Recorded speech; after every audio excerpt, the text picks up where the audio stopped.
Hello dear students of class 10th, welcome to history class. I hope all of you are fit and healthy. Students, in this video, I shall be continuing with the second chapter from your history book, that is Nationalism in India. Students, in the last video, I had explained you about the two factors that had helped to shape the Indian national movement. And the two factors were, first was economic depression and the second was Simon Commission. So, we have already discussed about economic depression. I was explaining you about Simon Commission, and in this video I had to explain you about the response of Indians towards Simon Commission. I told you that when Simon Commission came to India, it was greeted with the slogan, "Go back Simon." Why? Because one defect of this commission. And what was the defect? The defect was that there was no Indian member in the Simon Commission. The commission was there for the better functioning of the constitution of India as per the Britishers, but there was no Indian member. So, when it came to India, it was greeted with the slogan, "Go back Simon," and there were also demonstrations against this. And you know, in order to counter this, Lord Irwin, what he did? He gave us an offer, the offer of dominion status of India. And the second was, he invited Gandhiji for round table conference in order to discuss about the future plans regarding the constitution. So, this was given as a temptation to Indians. And you know, and after the temptations were given, let us discuss about the response of Indians towards the temptation. You know, the radical leaders, that means the young leaders, they were more assertive. They wanted no compromise. They told, we do not want any dominion status, we do not accept your invitation for round table conference, we just want full independence, we want complete Swaraj. This was their notion. They were not willing to negotiate anything with the Britishers. But if I talk about the liberals and the moderates, they thought that, okay, let us compromise, what will happen, at least we are getting dominion status. But ultimately or gradually they lost their influence because they had to agree to the young radical leaders. Alright, and then happened the Lahore Congress session. When? In December 1929. Now, what happened in this Lahore Congress session? Now, students, many of you get confused. You do not have an idea that what this conference or what this session is all about. So, this is basically a meeting of the leaders regarding discussion of the future plans, how everything will be operated, regarding the functioning of everything. So, that is why these meetings were conducted, and the names of the meetings were different. For example, different meetings. So, the name of this meeting was Lahore Congress session. Alright. So, students, in this, or if I talk about this session, so under the presidency of Jawaharlal Nehru, they demanded Purna Swaraj, that means they demanded full independence. They told that we will not make any compromise, we do not want anything, we just want you people to leave our country and let India be free.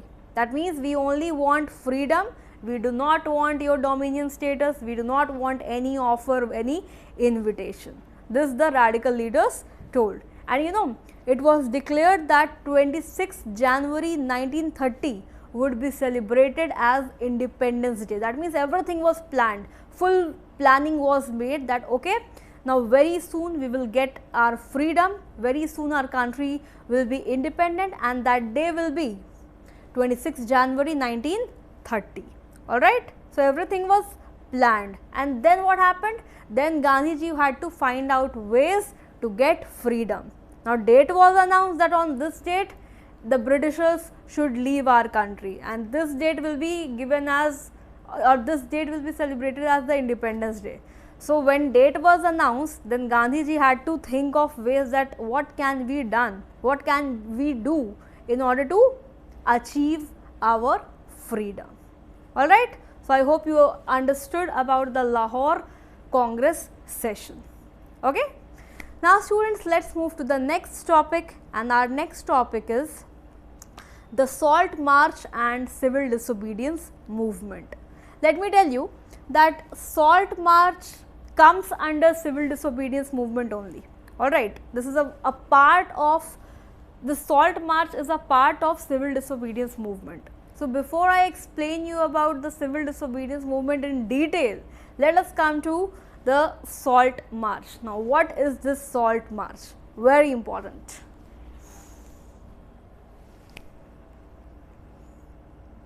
So students, now let's talk about the famous Salt March.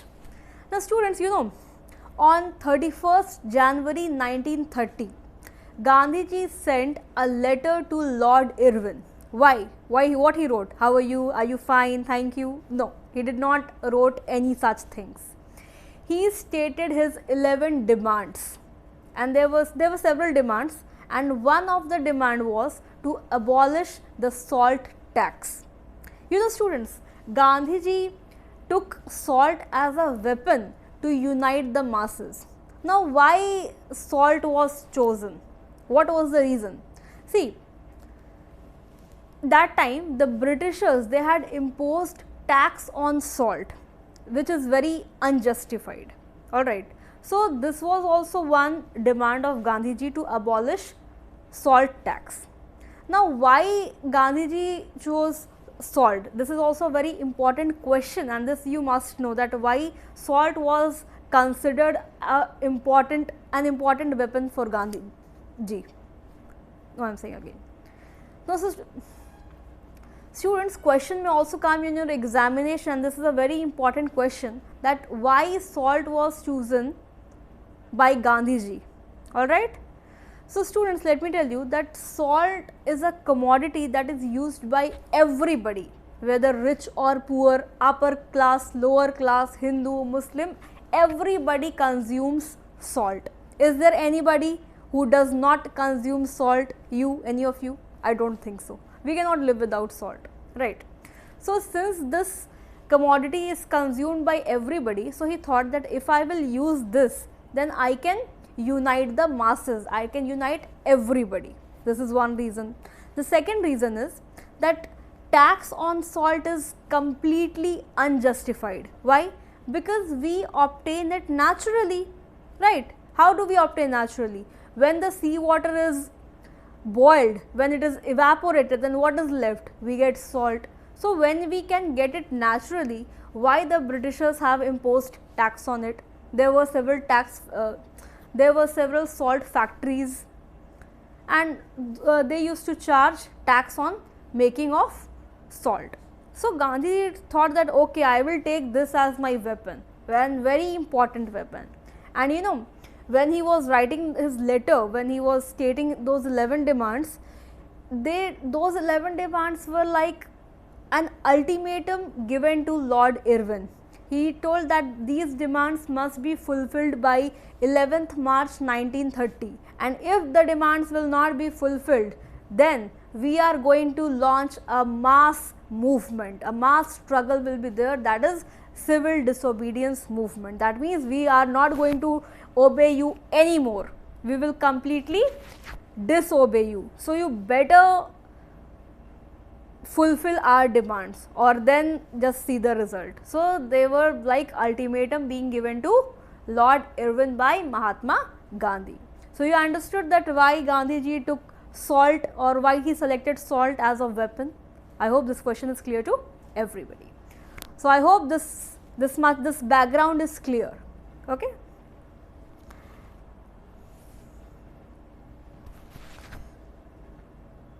So students, I feel the background of salt march is clear to everybody. Now let me tell you, this is basically like a very interesting story, and I feel you people must be enjoying it too, like I am enjoying. So when that letter reached Lord Irwin, he was unwilling to negotiate. He was not in any mood to revive or to reduce or to I'm saying again. So, when the letter reached Lord Irwin, he was not in the mood to negotiate. He was unwilling to negotiate and he did not abolish or he did not fulfill any of the demands. And then what happened? Then Gandhiji started his famous salt march from Sabarmati Ashram to Dandi, that is coastal town. And you know, he walked 240 miles for 24 days with his 78 volunteers. And on the way, there were thousands of people, thousands of volunteers. They also joined Mahatma Gandhi. Now, why did Mahatma Gandhi chose those 78 people, 78 volunteers? You know, he chose the people. He selected the people who could walk fast. He did not select people who were walking very slowly. No, he was very intelligent. So, he chose the people who could walk very fastly with Mahatma Gandhi. Alright. So, on April 6th, Mahatma Gandhi reached Dandi and he violated the salt law. How? By manufacturing salt. He boiled the sea water and then what was formed? Salt was formed. So, this salt march was the beginning of civil disobedience movement. That means he disobeyed the Britishers. And in front, let me tell you that in front of the salt factories that were run by the Britishers, in front of that only, this violation of salt was done. So, am I clear? So, I hope salt law or the salt march is clear to everybody. Question may come in your examination regarding salt march, that describe the salt march done by Mahatma Gandhi and his volunteers. So, I think you have sufficient matter, sufficient content to write on this topic. So, basically salt march was the beginning, the starting point, yet very important point of civil disobedience movement. Alright. So, I hope till here points are clear to everybody. Now, students, the next thing is, how did the civil disobedience movement unfolded? Means how it took place, how people came together, what they did, how did they participate in the movement, how did they participate in the mass struggle. Alright. So, now we will look into this topic, that how did the civil disobedience movement unfolded.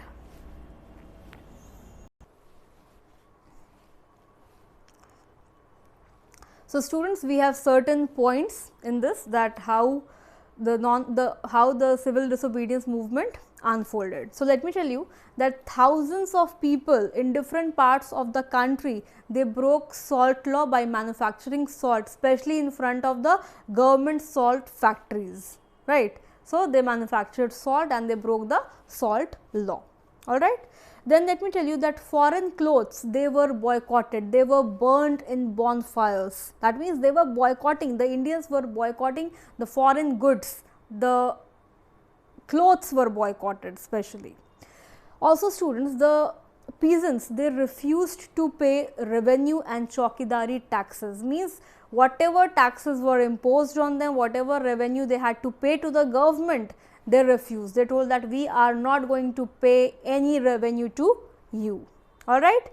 Also, people also violated forest laws. That means there were certain rules and regulations in entering the forest. They were not permitted to enter forest, collect stuff from forest or graze cattle, but they were not at all interested in the rules that were made by the Britishers. They violated every rule and action and did everything opposite of what was told by the government. So, violation was going on, but peacefully. So, these things were done and this way the civil disobedience movement unfolded. That means the people, civil means the people, they disobeyed the government. That time there was British government.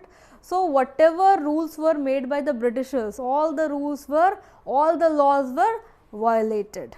Understood? So, this way civil disobedience movement unfolded. Now, when all these things were going on in the country, what was the response of the government? What was the British government doing? Definitely very furious. and fiery and furious, I would say. Now we will see that how did the Britishers or the British government respond to this. All right.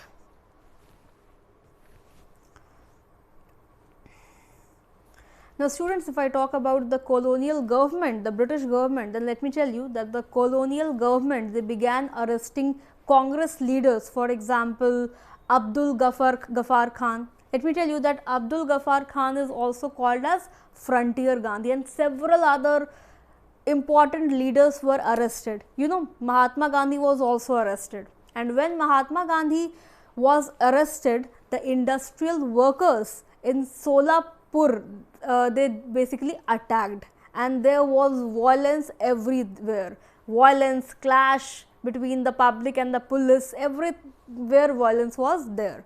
And seeing the violence, the government, the colonial government, they responded this with more brutal regression. That means they actually got an opportunity that now the people are have turned violent, so now we can do what we want, whatever we feel like. They got that as an opportunity. They took that as an opportunity that now people are involved with the police. Now there are no more peaceful demonstrations. So now we have got an opportunity to do what we want.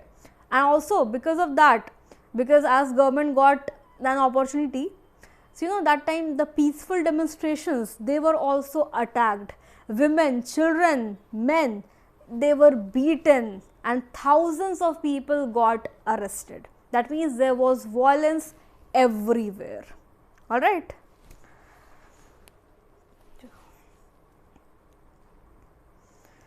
And as there was violence everywhere, and when Gandhiji got to know about the violence, what he did? He decided to call off the movement. Immediately he told that now the movement will be called off. Why? Because his weapon was satyagraha and non-violence, and that time violence and clashes were there everywhere. So his major idea was destroyed. So as he was very strict on his principle, he told that okay, now I am calling off this movement, and then he entered into a pact with Lord Irwin on March 5th, 1931. That is Gandhi-Irwin Pact. That pact is called as Gandhi-Irwin Pact. And you know, then according to this pact, he agreed to call off the movement because Britishers wanted the movement to be stopped, right? So according to the pact, Gandhiji agreed to call off the movement, and also he consented to participate in round table conference. And then the government also agreed that okay, now we will release the prisoners, the political prisoners. All right. So there was basically a mutual understanding. Gandhiji told that okay, I am calling off the movement and I will also participate in second round table conference, but you have to release the political prisoners. Okay. So there was basically so this was done between Gandhiji and Lord Irwin, and then Gandhiji participated in round table conference. Let me tell you students that there were 3 round table conferences and Gandhiji participated in second round table conference. Now do you know a person who participated, a leader in India who participated in all the 3 round table conferences? Yes, there was one person, that is Dr. Bhim Rao Ambedkar. He participated in all the round table conferences, but when it comes to Gandhiji, he participated in second round table conference. So I hope till here points are clear to everybody. So students, in the next topic I shall be explaining you about Gandhiji, second round table conference. I am saying again. So students, in the next video I shall be explaining you about Gandhiji's second round table conference and its outcome. Till then, thank you so much. Stay safe, stay connected and revise your lessons well. Thank you.